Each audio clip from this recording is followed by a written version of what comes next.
This just shattered national security. Federal raids exposed a U.S. Army general running a massive drug and weapons network from inside the system. Federal agents carried out a massive overnight operation in Minneapolis, raiding multiple sites and arresting several suspects linked to a hidden criminal network. Authorities seized tons of narcotics, military-grade weapons, cash, and classified documents. Officials say the operation exposed a nationwide system of corruption and illegal smuggling. Remember the promise: we will stop the flood of drugs poisoning your children, your communities. Tonight, 11:45 p.m., Minneapolis. A high-ranking military officer has been exposed. Tons of narcotics, military-grade weapons, and a raid unlike any other are unfolding. The city holds its breath as over 60 federal agents prepare to move. The streets of Minneapolis were eerily silent as 6 unmarked trucks glided to a stop outside a shadowed warehouse. Engines hummed softly like whispers in the night. Over 60 FBI, ICE, and ATF agents positioned themselves, rifles at the ready, every movement deliberate. Tension was thick, and each agent's breath was measured. A metal battering ram crashed against the side door, steel twisting with an ear-splitting groan. Agents poured in immediately. Within seconds, a storm of gunfire erupted. Echoes of automatic weapons and shouted commands filled the air. 10 minutes of relentless chaos later, silence returned. Only smoke, chemicals, and fear lingered. Inside, the scene was staggering. 2 tons of cocaine, 7 tons of fentanyl, and massive caches of heroin lay scattered. Military-grade armor, rifles, and grenade launchers were strewn across the floor. Stacks of cash, amounting to hundreds of millions of dollars, lined the walls. Yet the most shocking discovery was not the drugs or money. On a steel table lay classified documents, maps, and signatures. At the top was a single name: General Marcus Kane, U.S. Army. This was not street-level crime. This was a deep-rooted operation from inside the system, and it was only the beginning. General Marcus Kane, 54, came to the United States as a young immigrant. At 18, he joined the Army, swearing to defend the nation. He earned respect in infantry, logistics, and intelligence units, and his rise through the ranks was meteoric. Access to secrets, supply routes, and military bases came with ease. Many expected him to retire with honors, but ambition slowly mutated into corruption. Kane realized that real power was not in weapons or soldiers, but in control of movement. He began manipulating cargo routes, shipping manifests, and military transports. Planes carrying equipment became drug shipments. Trucks with official markings moved through checkpoints unchecked, carrying tons of narcotics across the country. Kane expanded his operations globally, forming alliances with the Sinaloa cartel, CJNG, and armed networks in the Middle East. His financial network was flawless. Money moved through small banks, investment firms, and charitable foundations. All legal on paper, all criminal in reality. Officials, judges, and officers either turned blind eyes or became complicit, bribed, threatened, or persuaded that they were serving national interests. Kane weaponized trust and reputation, using loyalty and authority as shields for his empire. Evidence pointed to an industrial zone on the outskirts of Minneapolis. To the casual observer, it appeared abandoned. Warehouses rusted, fences broken, lights out. But satellite imagery told another story. Trucks moved under the cover of night. Heat signatures glowed inside. Armed guards patrolled the perimeter, alert and ready. Federal command mapped the compound with drones and live surveillance. Guard towers, armored vehicles, and hidden firing positions reinforced every approach. The White House received the report detailing narcotics seized, weapons recovered, corrupt officials exposed, and blueprints of the base. The president's words were sharp. A general has built a criminal fortress on U.S. soil. This is a threat to national security. Every asset available will take it down tonight. At 2:03 a.m., the strike commenced. Black helicopters cut low across the cold night. Drones illuminated the perimeter, marking every guard and entry point. Tanks thundered toward barricades. Sparks flew as steel crumpled under force. Agents moved in waves, shields forward, rifles trained. Explosives breached doors while flashbangs turned darkness into blinding white. Every corridor, hallway, and room tested the assault teams. Inside, the complex revealed a labyrinth of laboratories, bunkers, and storage rooms. Chemical odors burned the nostrils. Armed guards resisted, but precision and training prevailed. Behind triple locked doors lay a full-scale narcotics factory. Stainless steel tanks, conveyor belts, and racks of chemical drums. Ammunition crates stood beside tactical armor. A secondary command center displayed screens, maps, and encrypted communications. A faded photo of Kane in uniform hung on the wall, medals gleaming, shaking hands with senior officers. Behind triple locked doors lay a full-scale narcotics factory. Stainless steel tanks, conveyor belts, and racks of chemical drums. Ammunition crates stood beside tactical armor. A secondary command center displayed screens, maps, and encrypted communications. A faded photo of Kane in uniform hung on the wall, medals gleaming, shaking hands with senior officers. The fortress had fallen, yet the war had only begun. The operation exposed a wider network.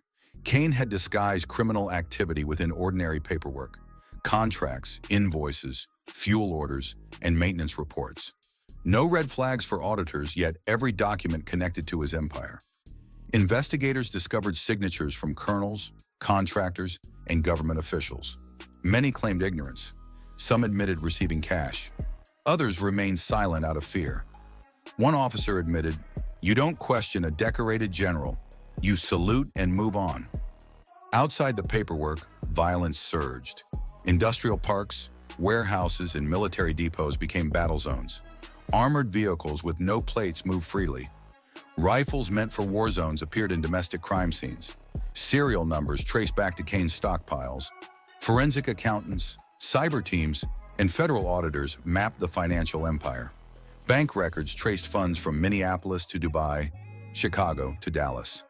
Money moved through defense contractors, logistics firms, and nonprofits. Clean on paper, dirty in reality. Funds originating from U.S. military contracts had been diverted to fuel Kane's criminal empire. Influence spread quietly. Judges received donations, officials' mortgages were paid, retired officers received unexplained consulting fees. Kane's system blurred the lines between loyalty and legality. Violence followed the money. Fires, shootings, and ambushes occurred wherever funds were concentrated. Witnesses described, "These aren't drug dealers, they're trained soldiers." Raids expanded across the state. Warehouses, safe houses, convoys, and storage units were struck simultaneously. Agents executed operations in Minneapolis, Rochester, St. Cloud, Savage, and Maple Grove. Flashbangs, armored vehicles, and helicopters ensured no escape. Every location mirrored the fortress: security cameras, labeled shelves, encrypted routers, and prepared escape routes. Coordination revealed meticulous planning. By sunrise, dozens were arrested, stockpiles were seized, weapons confiscated, networks dismantled. Yet investigators questioned how many more pieces of Kane's empire remained hidden. The raids revealed a structural betrayal. Kane had used trust, uniforms, and authority to operate silently. Systems were compromised internally, not by outside threats. Government response included reforms, procurement reviews, audits, and verification layers. Vulnerabilities exposed the quiet danger of unchecked authority. Communities were shocked but safer, and federal agencies demonstrated cohesion and resilience. The fortress's fall was symbolic. Vigilance, transparency, and accountability are critical. Power misused quietly is far more dangerous than overt threats. The story of Operation Iron Wolf is not only about danger, but about resilience, the capacity of federal agencies to respond, and the courage to confront threats that hide in plain sight. The investigation continues. Hidden networks remain, and the work to dismantle them is ongoing. Intelligence units, auditors, and law enforcement remain on high alert, tracing financial flows, monitoring transport routes, and intercepting potential criminal activities. Even as physical structures were destroyed, evidence collected revealed the system's vulnerabilities. Layers of bureaucracy and authority had allowed one man to manipulate resources, conceal illegal activity, and control vast networks of drugs, weapons, and money. Every discovery uncovered new questions. How deep does the corruption go? How many officials unknowingly facilitated Kane's empire? Which supply chains were compromised and which are still at risk? Communities affected by Kane's operations are now demanding answers, and the weight of betrayal is heavy in the air. Families who had once lived their lives oblivious to the creeping danger now confront a stark and frightening reality. The very streets they walked, the schools their children attended, the neighborhoods they called home, had been silently infiltrated by weapons and narcotics flowing through a network they never knew existed. Parents who once felt safe now question every shadow, every unknown vehicle parked along a quiet street, and every unfamiliar face in their communities.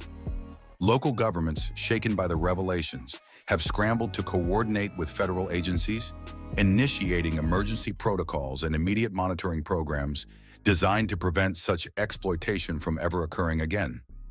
These measures, though robust, reveal a sobering truth. Trust, once broken, is not easily restored in long-term federal supervision.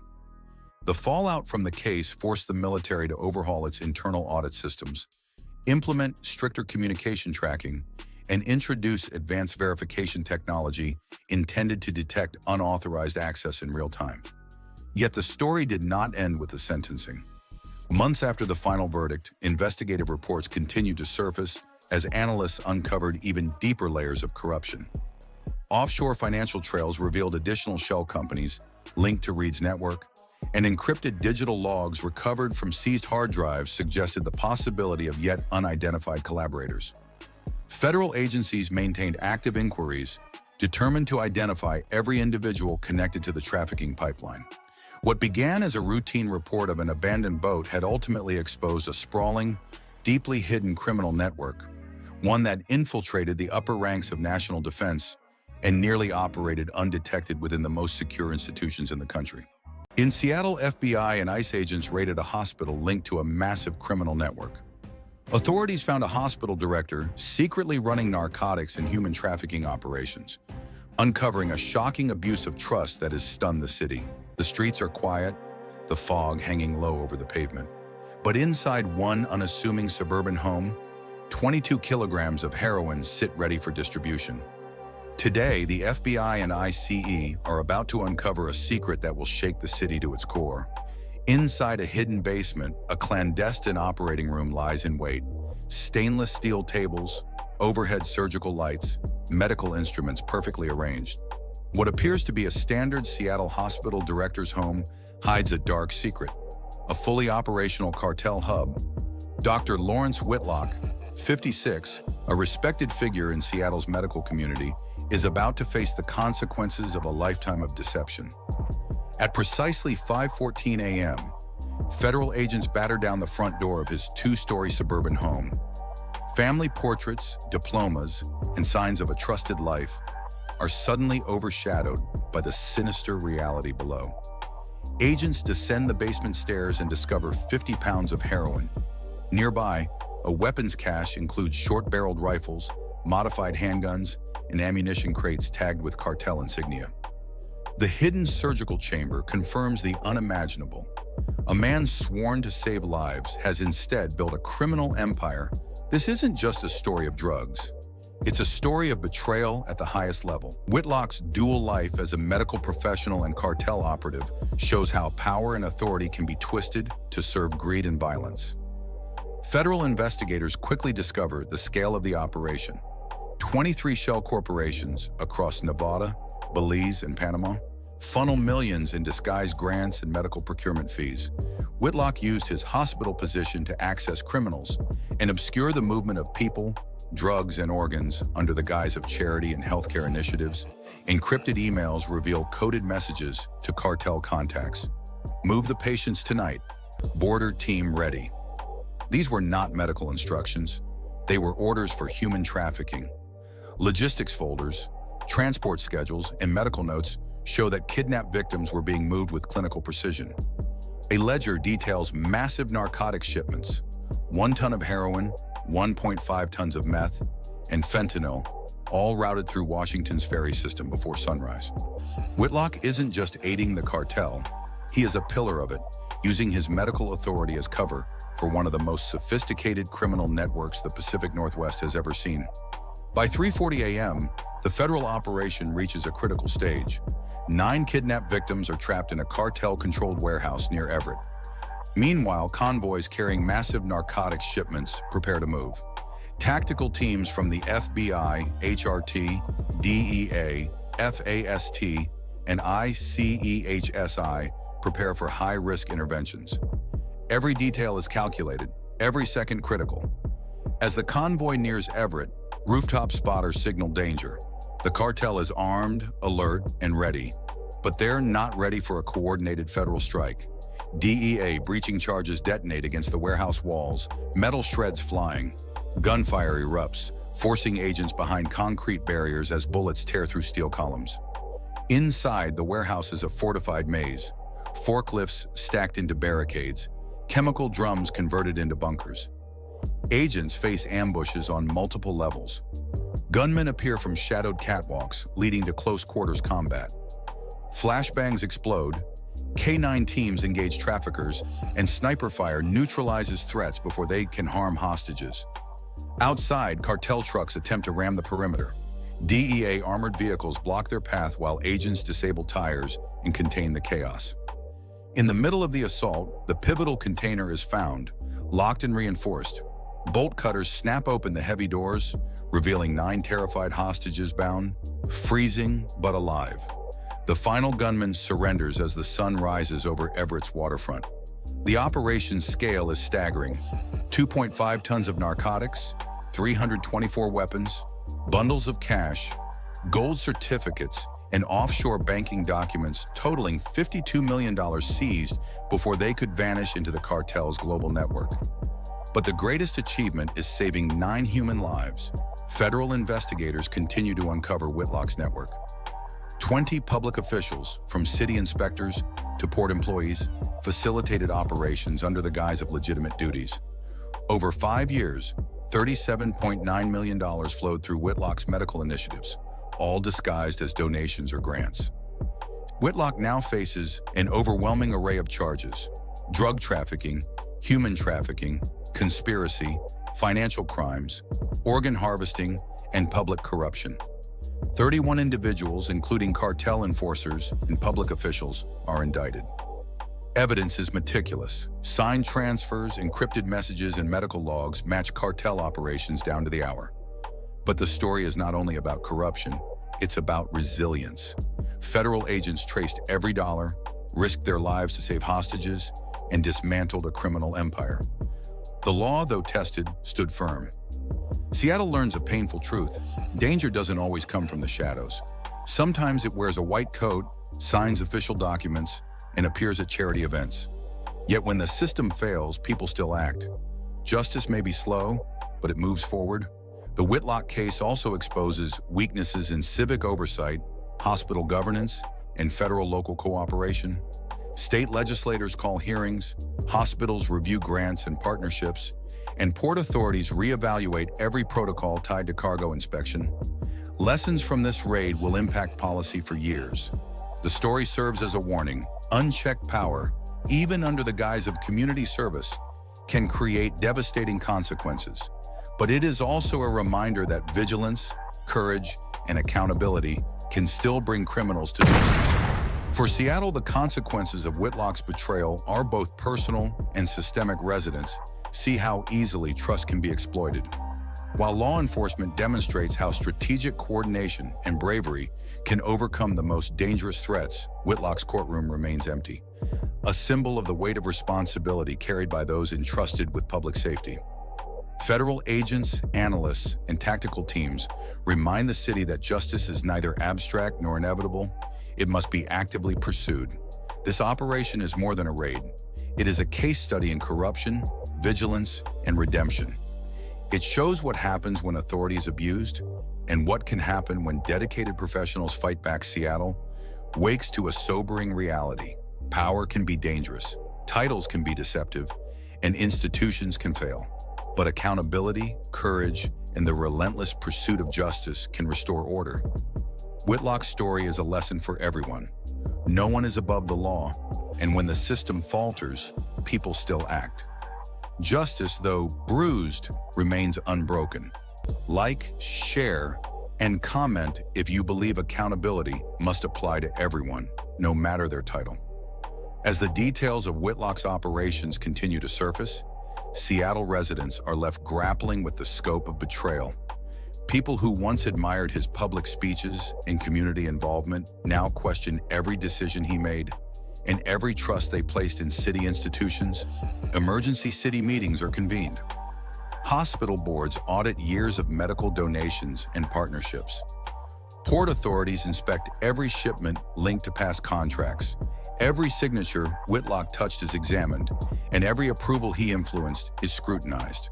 Citizens demand transparency, and lawmakers promise accountability. Psychologists and community leaders weigh in, explaining how this case shakes public confidence. When a figure of authority betrays trust so profoundly, fear and skepticism ripple across every layer of society. From parents sending children to hospitals, to employees trusting their supervisors, to officials signing off on civic projects. Meanwhile, federal agents continue piecing together the remaining fragments of Whitlock's network. International connections to shell corporations and money laundering schemes reveal a web that reaches beyond the U.S.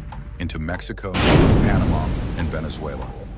This was not just a local operation.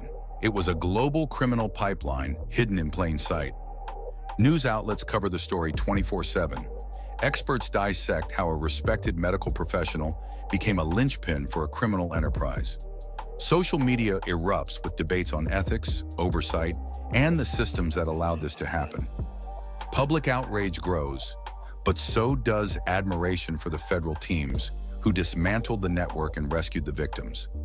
The 9 rescued hostages, now under protective custody, slowly begin to share their experiences. Families reunite. Interviews reveal the human cost of Whitlock's deception, bringing an emotional gravity that numbers and statistics alone cannot convey. The city witnesses the tangible impact of both betrayal and heroism. In court, prosecutors lay out a meticulously documented case. Encrypted emails, financial transfers, medical logs, and transport schedules illustrate the depth and precision of the criminal operations. Each piece of evidence tells a story, not just of crime, but of calculated manipulation of power and authority. Whitlock's arrest sends shockwaves across the medical and civic community. Hospitals re-examine protocols, city officials review oversight procedures, and state legislators begin drafting reforms aimed at preventing any future misuse of authority. The case becomes a blueprint for systemic reform. For the citizens of Seattle, the lesson is clear. Trust must be accompanied by accountability, and vigilance must be continuous. Whitlock's white coat may have disguised criminal intent, but it also revealed the extraordinary courage of those willing to confront corruption head-on. As the sun sets over the city, a sobering realization remains.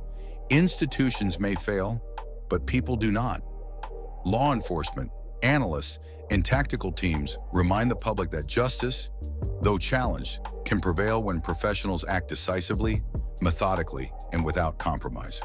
And as Seattle begins the long process of healing, reform, and rebuilding trust, one truth stands out.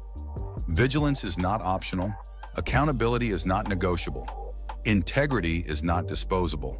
Those entrusted to protect the public must never forget that their actions, or inactions, have real consequences for real people. Whitlock may have fallen, but his story becomes a lasting reminder. Power can corrupt, institutions can falter, and betrayal can emerge from the most unexpected places. Yet courage, resilience, and the pursuit of justice continue to define the city and its people. For every system that fails, there are individuals who will act. For every secret criminal empire, there are heroes ready to dismantle it.